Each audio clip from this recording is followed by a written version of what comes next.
Okay, you know the rules. Robots paint, you guess. I do give some clues along the way. You're going to be doing the top 20 Ridley Scott directed movies. Now, these might start a little hard because remember, we're counting down. So this is the number 20 Ridley Scott movie. So it might be a little bit obscure. This neo-noir film blends crime, romance, and suspense in late 1980s New York setting. It features a cop caught between duty and desire as he protects a wealthy witness. The film stars Tom Berenger and Mimi Rogers in a high-stakes love triangle. Now, unlike Scott's usual blockbusters, this one has an intimate, moody atmosphere. Its title comes from a famous jazz standard by George Gershwin. All right, now I knew this would be tough. Hey, Stuart. Hey, anybody know which one this one is? Now remember, this is number 20, so the first few are going to be a little hard because of the more obscure movies. This is Mr. Ridley Scott. Anybody know? Anybody got a guess at this one? Neo-noir film. Going once, going twice. This one is Someone to Watch Over Me. Someone to Watch Over Me. Does that sound familiar at all? 1987. 1987. All right, I knew that was tough.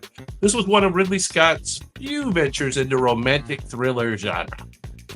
Now, also obscure, a rare romantic comedy in the filmography of a director known for sci-fi and action.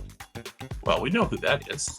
It's about a workaholic London banker who unexpectedly inherits a vineyard out of the blue. I've got a vineyard. The story is set in the breathtaking countryside of Provence, France. Anybody remember this one?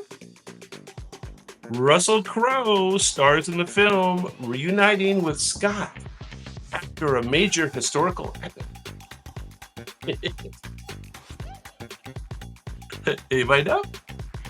Yeah, these first few are hard because they're the more obscure of Ridley Scott's films, right? We get down to number 20. It's based on a novel by Peter Mayle. Yeah, so almost. You got the idea, King. King has the idea. Hey, what's going on, man? What's going on? Good to see everybody in the house tonight. Let's see. Ridley Scott, who directed the film, actually owns a vineyard in Provence. So really close, King. We would have to give it to you, I guess. It's called A Good Year. A Good Year. 2006. Sorry to be precise. All right, next up, number 18. This crime drama unravels betrayal, power, and murder within a fashion empire. The film explores the downfall of one of Italy's most famous luxury brands. Doctors in the house. We're down to number 18. Lady Gaga plays a central role, delivering a heavily accented performance. The story revolves around the assassination of Maurizio Gucci. This is Gucci. Father, son, and House of Gucci became an instantly meme-worthy line. Yeah. Okay, you guys all got it. House of, except Doctor didn't get it. Wrong family. Wrong family. That's a...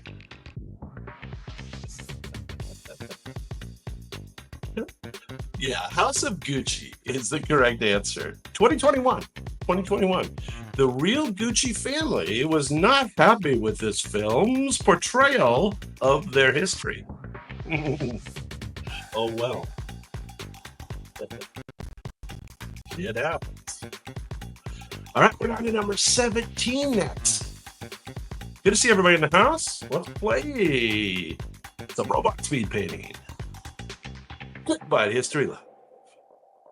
This film is based on a tragic real-life sailing expedition. It follows a group of teenage boys learning discipline and teamwork at sea.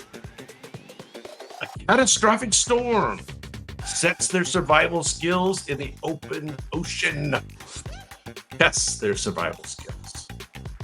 Jeff Bridges plays the tough but fair captain of the ship. Not like a pirate. Jeff Bridges was fair. The film's title refers to a rare and sudden type of maritime storm. Anybody remember this?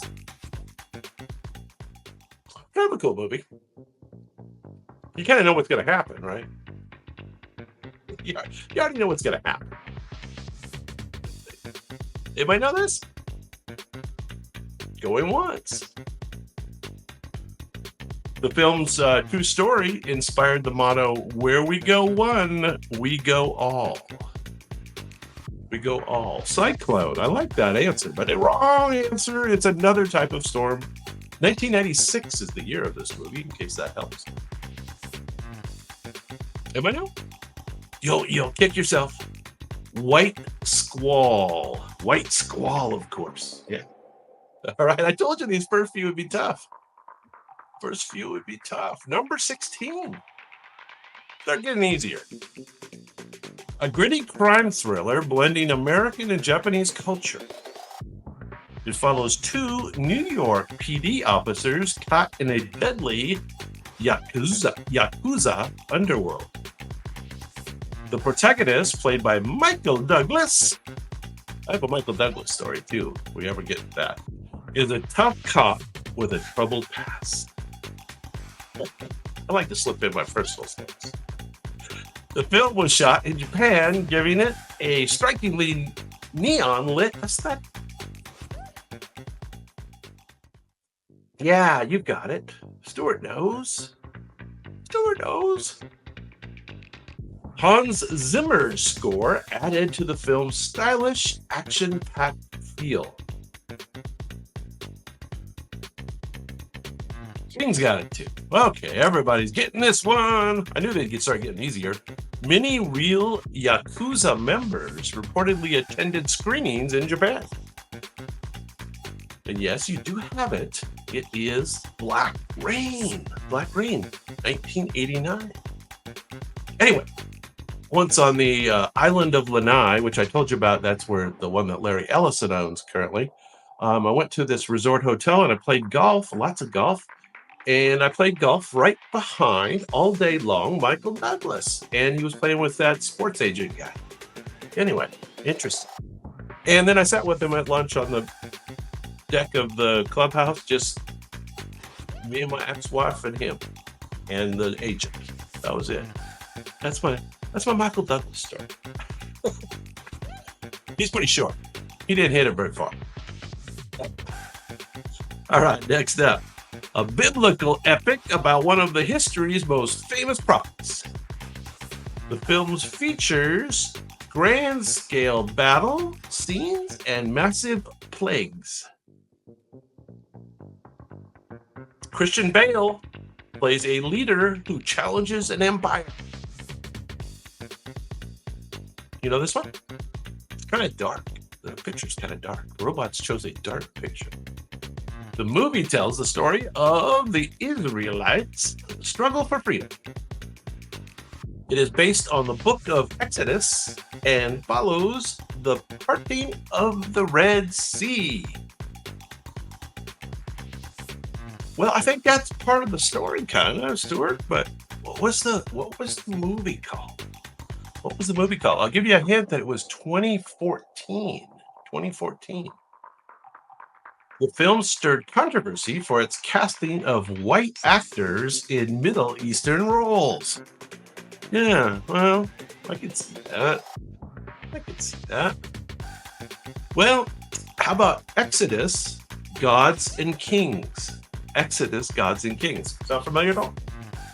Well, they're going to get easier. Not yet, but they're going to get easier eventually. Number 14. All right, this is an obscure one that I didn't know about. A medieval drama based on real historical events in the 14th century France. Well, we like that history stuff here on Quick Bite History Live. It explores themes of justice, honor, and a woman's fight for truth. The story is told from multiple perspectives, showing different versions of events. Sounds interesting.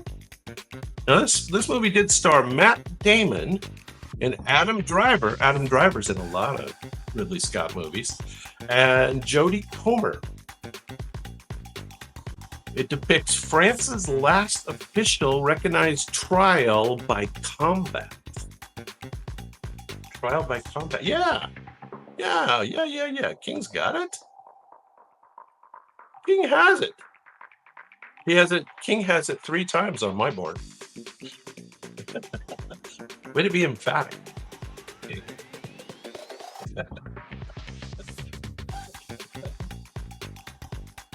These are Ridley Scott movies, Alex. Ridley Scott movies.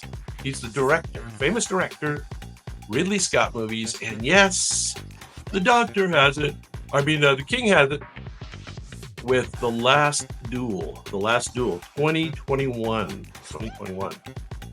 The script was co-written by Matt Damon and Ben Affleck. There you go. Number 13. I think everybody will get this one. A horror thriller sequel to 1991 Academy Award-winning classic. Its protagonist is a brilliant but terrifying cannibalistic serial killer.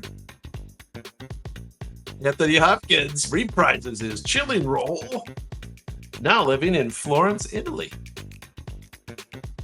Nice, a little refined. A disfigured former victim seeks revenge on the title character. Well, Silence of the Lamb was the original story, right? And then many years went by, and Ridley Scott helped make the sequel. A shocking dinner scene features an unthinkable act of gastronomy. Yes, it does. King has it again. King's on the board again. A shocking dinner scene, I'd say. Yes, Hannibal is indeed the correct answer. Hannibal. Jodie Foster. Anybody know the year that Hannibal was made? The first one was 1991, the Jodie Foster one. And then Hannibal was a little bit later. Jodie Foster declined to return as Clarice. Juliana Moore played Clarice Starling. Anyway, 2001. 2001 was the year. Yeah, King had that. King had that too. All right, here we go. Next up. A grand historical epic set during the Crusades. Orlando Bloom plays a humble blacksmith who rises to become a knight. The story centers on the battle for Jerusalem in the 12th century. King, I don't know. King's not fair. Well, Stuart got it right after. Stuart, I think if you had a faster internet, you might have beat King on that one. The film's extended cut is considered vastly superior to the theatrical version. It features breathtaking siege, warfare, and diplomatic Richard the Lionheart. The film's director's cut is often regarded as one of Ridley Scott's best works. Well, there you go. That's something. And yes, you are correct. It is Kingdom of Heaven, 2005. Excuse me for a sec. I do apologize. As soon as I got going on the show, my allergies just start kicking in. Apologize. Anyway, yes, you are correct.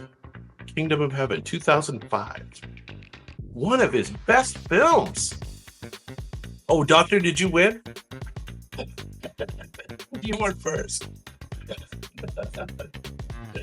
You were correct, but not first. Now, this one was offbeat. I didn't even know about this one. Good luck. A dark fantasy tale filled with mythical creatures and dreamlike visuals.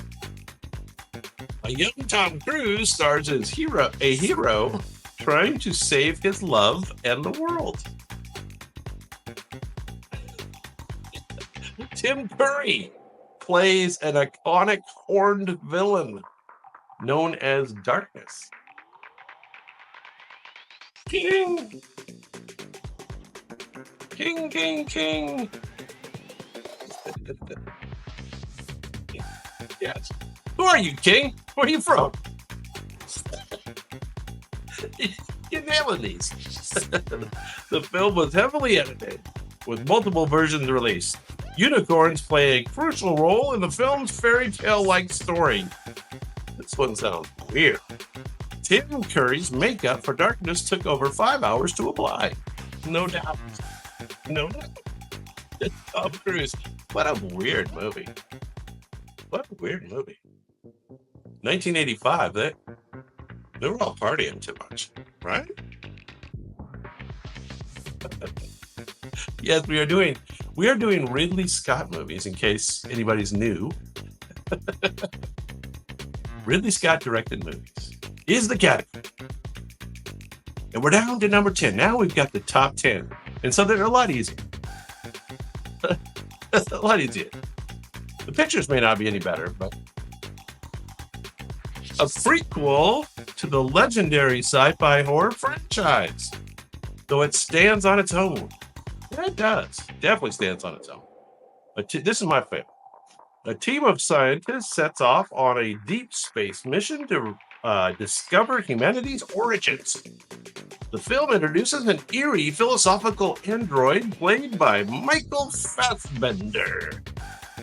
Yes. You have it correct. Oh, and Irwin's in the house. That was nearly a tie between King and Irwin. Yeah. It is part of the Alien series. However, it is called something other than just Alien. Its most shocking scene involves a self-performed alien surgery. That's right. That is a gross scene. And it's a robot, isn't it? The film was originally conceived as a direct Alien prequel, but evolved into a broader mythology. There you go. I like that movie. Prometheus, 2012. There it is. Pretty good picture by the robots, right? Not bad. All right, yeah, Aliens, Prometheus. I think it stands alone on its own, don't you?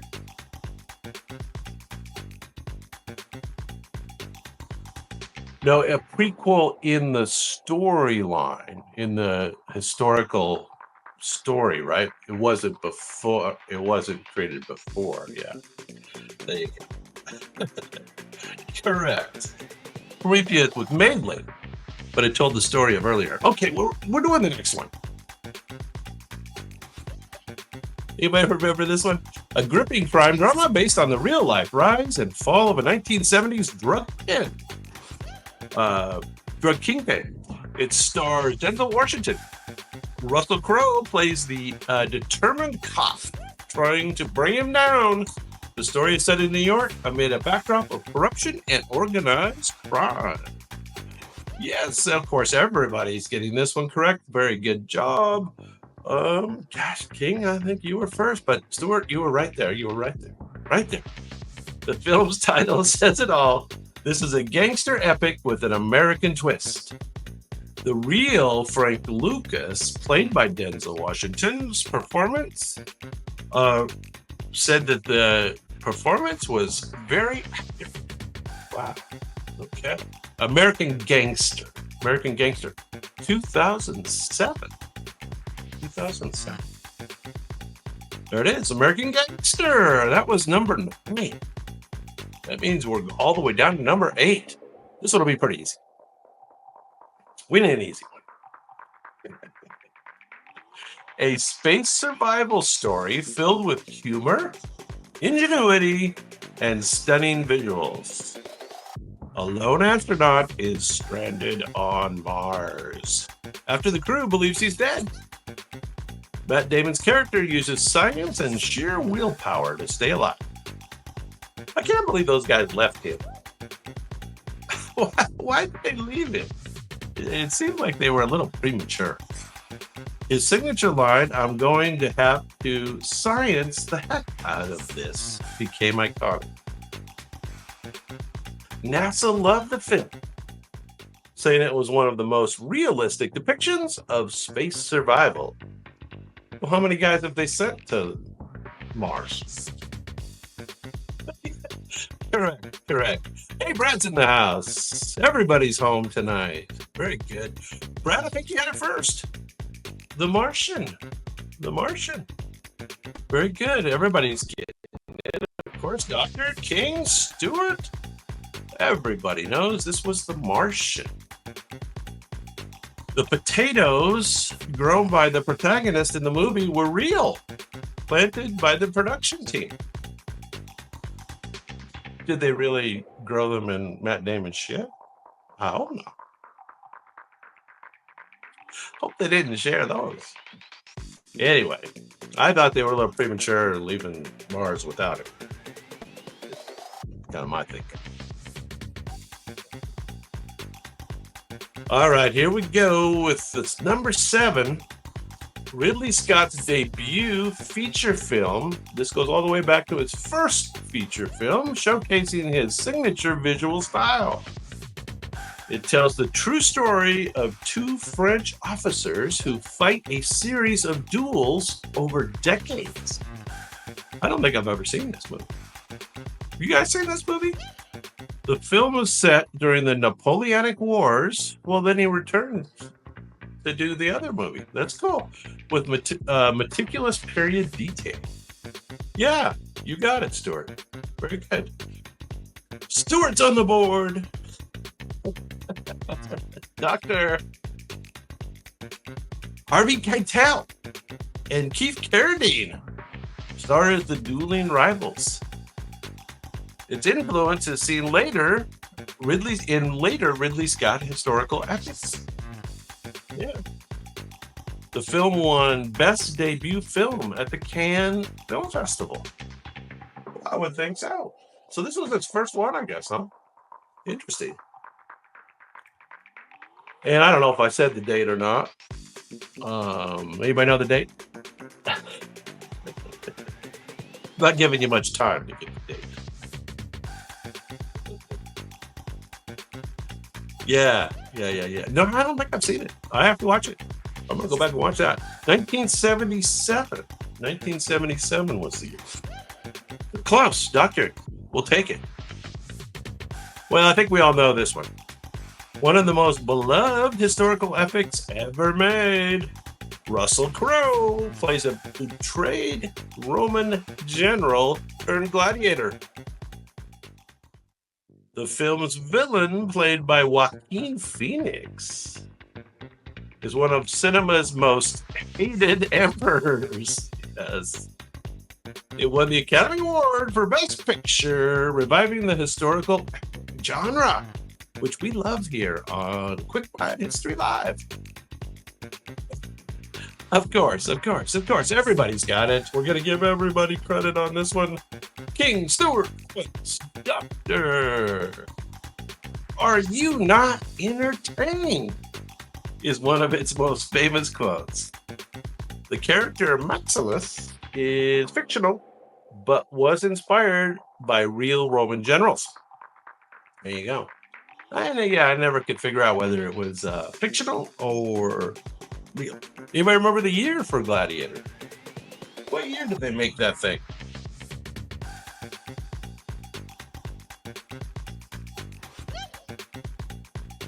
Anybody? Anybody know the year for Gladiator? I will have my vengeance. Daddy Yates close. How about right on 2000? The year 2000. That's farther back than I knew. I will have my vengeance. Yeah, I think you guys know this one too. And we're going to start with the date, 2001. A harrowing war film based on a true U.S. military mission. It depicts the disastrous 1993 Battle of Mogadishu in Somalia. Mogadishu. The film features an ensemble cast including Josh Hartnett and Ian McGregor. Wow, Ian McGregor, motorcycle fame. Its intense, chaotic battle sequence put the audience in the soldier's shoes. Yeah, you guys got it. This is Sparta. I like that. I guess that was the last one. You guys got it. You guys got it. Leave No Man Behind is central to the film's emotional impact. And yes, you are correct. Black Hawk Down. Black Hawk Down. 2001. Actual U.S. military personnel were consulted to ensure the authenticity of the movie. Yeah. Pretty cool picture. Robots did good. That was number 5. So we've only got 4 left. Top 4 movies. And I have to be honest, I didn't even know this next one was Ridley Scott, and I guess I just never paid attention. I hate it when I don't pay attention. A groundbreaking film that became a symbol of female empowerment. 2 women set off on a road trip that turns into a crime-fueled escape. Gina Davis and Susan Sarandon, star of Rocky Horror fame, star as the titular characters. Titular. The robots like to use that word. A young Brad Pitt had his breakout role in this movie. Correct. Stuart had it first. Stuart, Dr. King, everybody knows. And I don't know why. I didn't know that was Ridley Scott. Did you guys know that was Ridley Scott? I don't know why. I just didn't pay attention. That famous ending is one of the most iconic in film history. Yeah, it is. I guess the robots could have chose that picture to show. Thelma and Louise, as everybody knows. And anybody know the year? Anybody know the year for this movie? The film's script won the Academy Award for Best Original Screenplay. Yeah, it is very original. Quirky movie.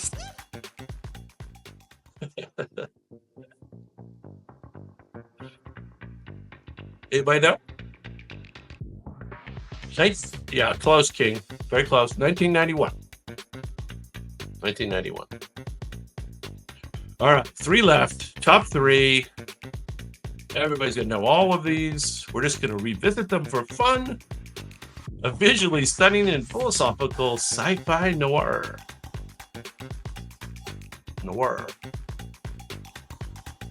Set in a dystopian 2019 Los Angeles. It explores what it means to be human. Harrison Ford stars as a detective hunting rogue androids called replicants. Correct.